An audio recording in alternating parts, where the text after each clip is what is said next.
Alors bonjour à tous. Bonjour. Merci d'avoir accepté cette interview. Donc vous êtes l'équipe du laboratoire d'innovation publique de la région PACA. Est-ce que vous pouvez commencer par vous présenter individuellement? Donc je vais peut-être commencer par moi. Donc je suis Elisabeth, qui est la chef directrice du laboratoire. Donc on est deux permanents avec Edouard qui est là. Et on va peut-être être rejoint plus tard par un apprenti, mais pour le moment nous étions trop jeunes pour pouvoir encadrer de manière sereine un stagiaire, mais ça peut arriver. Vous êtes agent de la région ou... Alors on est Edouard est designer. Non. Chef de projet. Et nous sommes effectivement des agents de la région qui vont être recrutés. Et avec nous, il se constitue une équipe d'agents de la région qui sont à temps partiel avec une lettre de mission suivant les projets qui constituent les équipes de projet. Donc on a par exemple ici Steven, qui est directeur de la formation. Par exemple, je suis directeur de la formation et mon directeur a signé une charte en tant qu'une lettre de mission, et cette charte établit où est-ce que c'est cette charte? Elle est ici, je vous la peut-être je la parle après, mais donc en signant cette charte qui donne les valeurs de ce laboratoire, il a donné l'accord pour que je participe comme d'autres agents à l'activité de ce laboratoire à raison de quelques jours par une journée et demie à une journée par semaine. Et au-delà de ces intervenants, ce réseau intérieur de complices de la région, il y a aussi des intervenants extérieurs auxquels on fait appel ponctuellement sur les projets. Donc on a par exemple Anna qui est artiste transformer.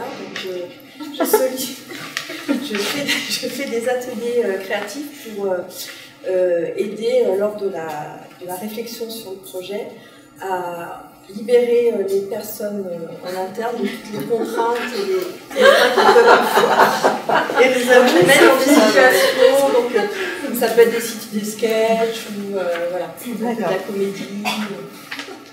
Voilà, et donc Sophie, moi je suis designer de service et j'interviens ponctuellement au sein de ce laboratoire en fonction des différents projets. Vous êtes travailleur libéral en fait, c'est ça? Voilà, tout à fait. Je réponds à des commandes de la région.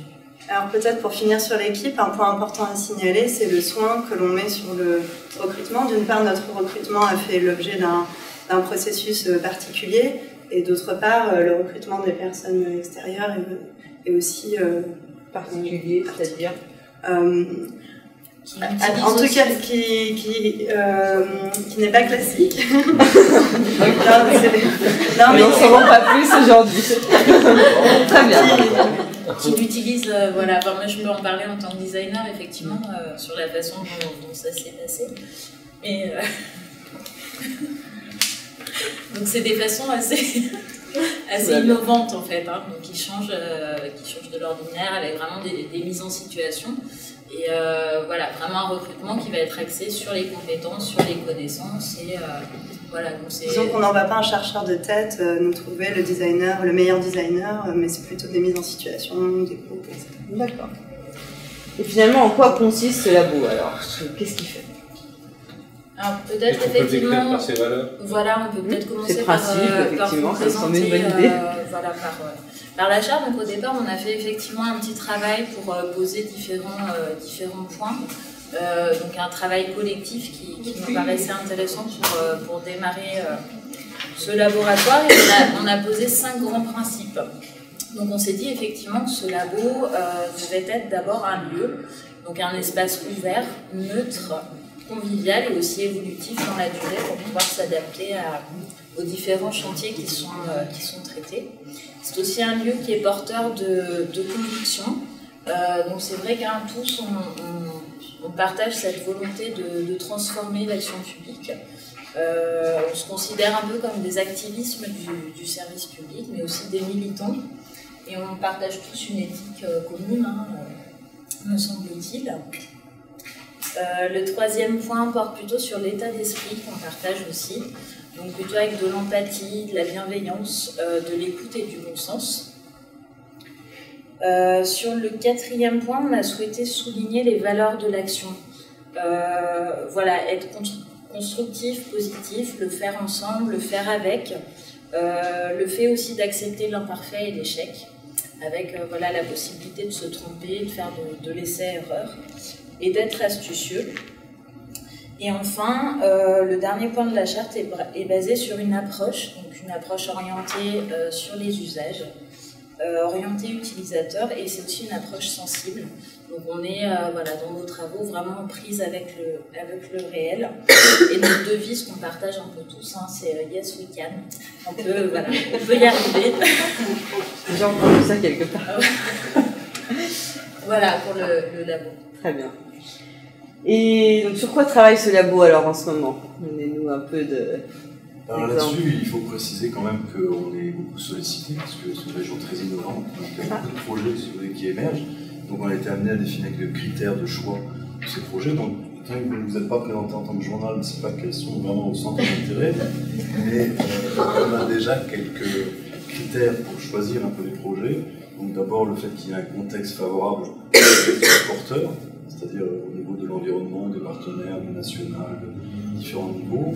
Il y a ce souhait, comme l'a souligné tout à l'heure Sophie, merci. Le fait d'impliquer les acteurs, depuis le commanditaire jusqu'au bénéficiaire final, y compris les gestionnaires, y compris tous les gens qui travaillent dans cette chaîne. Ça, c'est vraiment un point fort de notre travail. Il y a également la volonté un petit peu révolutionnaire, on a parlé de militantisme tout à l'heure, de diffuser cette culture de l'innovation petit à petit dans l'ensemble des services de l'institution, de manière à ce que ce soit un mode de fonctionnement qui se répande un peu dans les mentalités. Ensuite, on essaie d'intervenir sur des projets sur lesquels on pense pouvoir apporter quelque chose réellement, pas forcément sur tous les projets encore une fois, mais là où on pense pouvoir vraiment faire utile, apporter quelque chose de nouveau. Et comment vous arrivez à l'évaluer, ça, par exemple? Alors, ça, si vous voulez, c'est le côté un petit peu praticable, pragmatique de ce qui nous est proposé. Il y a des projets, on va faire une première étude, on va se rendre compte qu'on peut apporter quelque chose là-dessus, ou ce sont des sujets, par exemple, tellement vastes et qui ne dépendent absolument pas de la région, donc il nous sera difficile de pouvoir apporter quelque chose réellement là-dessus, donc ça n'est pas la peine de gaspiller de l'énergie déjà rare sur ce genre de projet. Et donc le dernier critère, c'est un peu la précision de la commande. J'ai une commande suffisamment précise pour qu'on puisse effectivement mettre en œuvre cette méthodologie, avec toujours cette perspective d'avoir l'usager final, comme le but du jeu étant d'améliorer vraiment les dispositifs par rapport à ce usager final. D'accord. Et donc nous avons choisi... On peut peut-être prendre un exemple précis. On a été sollicité par la DSI pour développer un support smartphone à l'intention des jeunes. Et le premier travail, peut-être, on va présenter le processus qu'on met en œuvre dans ces cas-là, mais la première chose pour nous, qui fait la légitimité du labo, c'est qu'il a le droit de reformuler la commande. Il n'est pas obligé de reprendre la commande telle qu'elle est proposée. Il peut négocier et discuter pour qu'elle soit reformulée si elle nous semble mal formulée. Peut-être qu'on peut raconter quel est l'ensemble de ce processus. Donc sur ce projet, on cible à peu près sur 6 mois de réalisation. Donc dans un premier temps, on va reformuler le projet. Qu'est-ce qu'on veut vraiment? Donc là, c'est a priori, puisqu'on sent, c'est comment valoriser, comment faire connaître la politique régionale auprès des jeunes. Dans un deuxième temps, on va faire le casting. Donc là, il y a les permanents qui étudient le projet et après qui construit l'équipe projet. Une fois cette équipe constituée, on va faire une étude documentaire. Donc là, on va pour nous aider à reformuler en fait aussi la demande. Une étude documentaire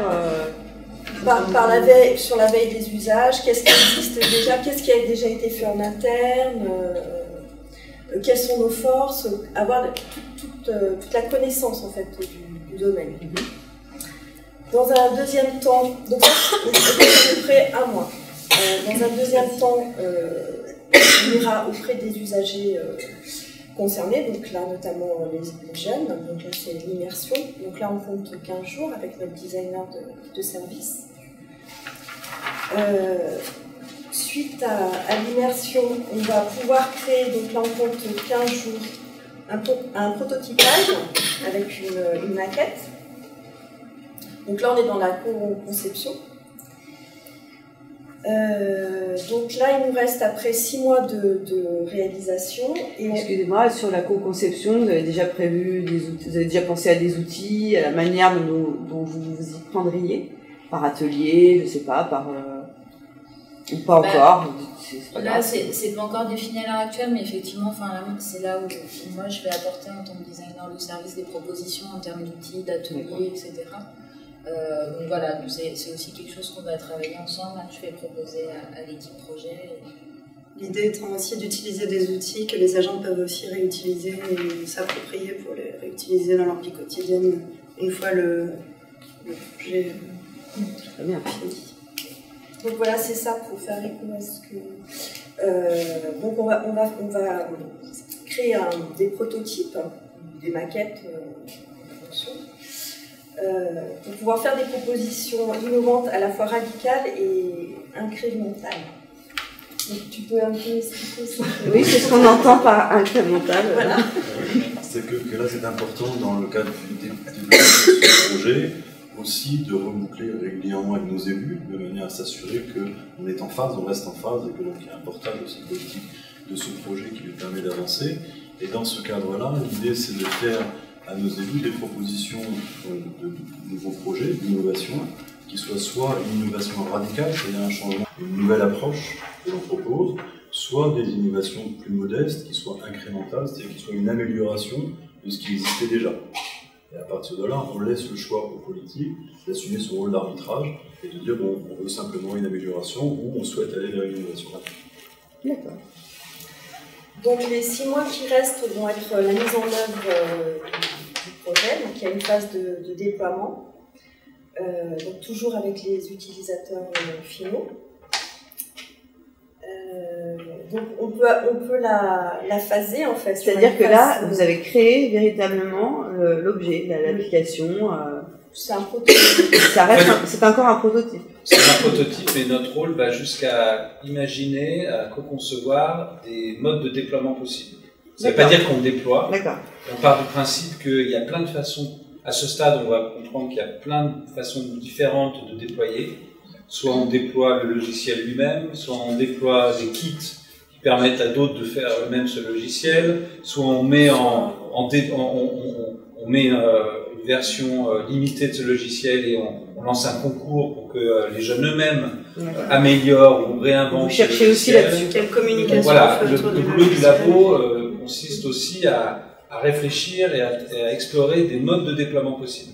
Et donc, c'est important pour nous, à ces moments, dans les équipes, qu'on ait bien des gens qui vont être chargés de déployer, de lancer les appels d'offres qui vont permettre d'aller plus loin, etc. Donc, mais notre rôle ne consiste pas à déployer, mais à penser le déploiement. Ok. Et une fois le projet finalisé, on aura une phase de retour d'usage 6 mois pour pouvoir voir quelle appropriation a été faite. Et le retour d'usage, c'est quoi? C'est à partir d'immersion de votre part ou d'un groupe témoin que vous allez suivre? Vous avez déjà pensé à ça? Il y a un certain nombre d'indicateurs qu'on a définis au départ pour pouvoir mesurer un petit peu le succès ou l'échec de ce projet. À partir de là, on va utiliser aussi les services de Sophie, notre designer, pour essayer de concevoir un peu d'autres modes d'appréciation du succès ou de l'échec de ce projet, selon l'appropriation des utilisateurs et leur sentiment de satisfaction par rapport à une amélioration. L'idée étant d'inclure ces dispositifs de retour d'usage dès la reformulation de la commande, pour sensibiliser aussi les élus au fait que tout projet a aussi une durée de vie, qu'il y a peut-être un moment où il va falloir re-questionner la pertinence et commencer à sensibiliser l'administration à la mort potentielle du projet, au fait que, ou à son évolution. L'étape ultime du projet, ce serait que finalement le déploiement de cette application soit décidé au niveau des élus régionaux. Sachant que l'idée qu'on essaie de pousser, c'est d'introduire un cycle de vie dans ces projets. Ce qui manque aujourd'hui, c'est une phase pendant laquelle, après lancement, de 5 ou 6 mois par exemple, où le projet soit encore en version provisoire et en version bêta, comme un logiciel. Pendant ces 6 mois, on peut encore le faire évoluer. Et donc, on officialiserait le fait que les 6 premiers mois, on est en phase de version bêta, de test, et ça serait communiqué, on lancerait pas une nouvelle politique, un nouveau dispositif, sans lui allouer une période de test de 6 mois, après laquelle il passerait en rythme de croisière. Et ça, c'est toujours vous, Labo, qui suivez ces 6 mois C'est nous qui mettons dans le code génétique des projets qu'ils doivent observer ces 6 mois. C'est pas forcément à nous d'évaluer. On fait un service après-vente, on aide les chefs de projet à faire ce travail d'observation pendant les 6 mois, mais nous, on n'est pas chargé de le mettre en œuvre. On n'a pas l'intention de rester bêta tout le temps, si vous voulez, mais en même temps, un peu quand même. Beaucoup de projets à gérer, donc on va pouvoir se libérer pour les projets. Finalement, on passe la main, et là, on laisse effectivement les services qui déploient cette politique, voir avec les partenaires, les usagers, pour faire les derniers micro-réglages avant de pouvoir déployer l'argent. Vous avez d'autres projets dans votre carnet de commandes interne? On mène 6 projets simultanés. Ah, c'est la folie. On a entendu parler d'un projet qui se montait sur le fait de mieux manger à la cantine des lycées.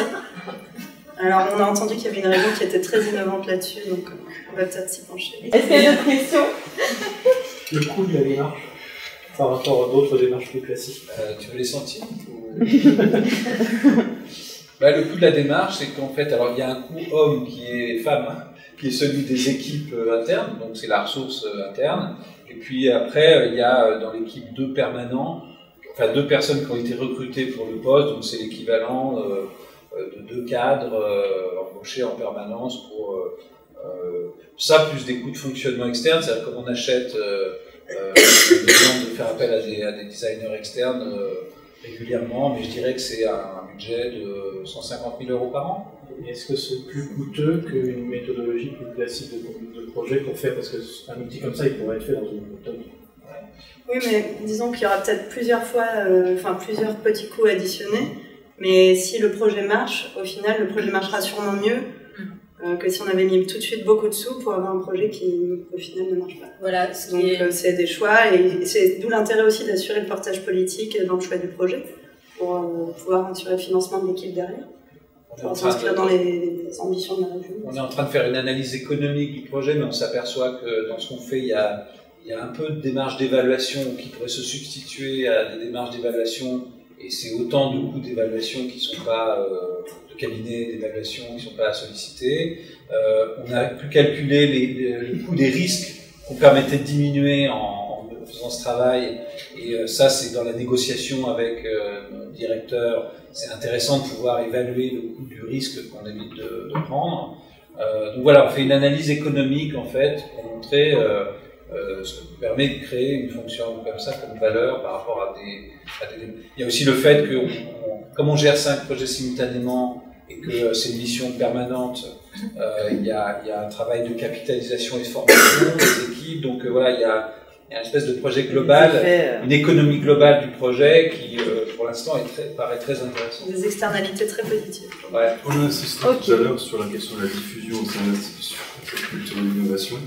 Et donc ça, c'est aussi un point important. Et par rapport à une fonction classique, pour répondre à la question du monsieur là-bas au fond, il s'agit de capitaliser réellement l'expérience à chaque fois de cette co-construction pour pouvoir ensuite la diffuser. Donc le fait d'avoir des permanents qui capitalisent paraît quelque chose d'intéressant. Je dirais qu'on rend aussi efficace un certain nombre de politiques et d'actions qui sont menées par la région, de par cette diffusion de la culture de l'innovation. Et les gains sont vraiment importants. Très bien. J'ai juste une petite dernière question, pardon. Et ça a l'air vraiment harmonieux, mais quelles difficultés vous avez rencontrées? Il y a toujours de la négociation quand même à faire pour assurer de créer les conditions de travail, vu que c'est forcément des conditions de travail et des conditions qui ne sont pas forcément très communes. Il y a quand même toujours... il faut rappeler la charte régulièrement pour rappeler quelles sont nos valeurs et pourquoi est-ce qu'on agit de cette manière. Donc il faut toujours un petit peu lutter contre l'institution, mais plus ça va, plus c'est facile. Comme on l'a évoqué tout à l'heure, il y a ces points de retour réguliers vis-à-vis des hiérarchies qui permettent de s'assurer que tout le monde reste en phase et qu'on n'ait pas une petite équipe qui travaille tout seul dans son rôle. Ça, c'est très important, effectivement, pour la réussite du projet. Très bien, merci beaucoup. Merci à vous.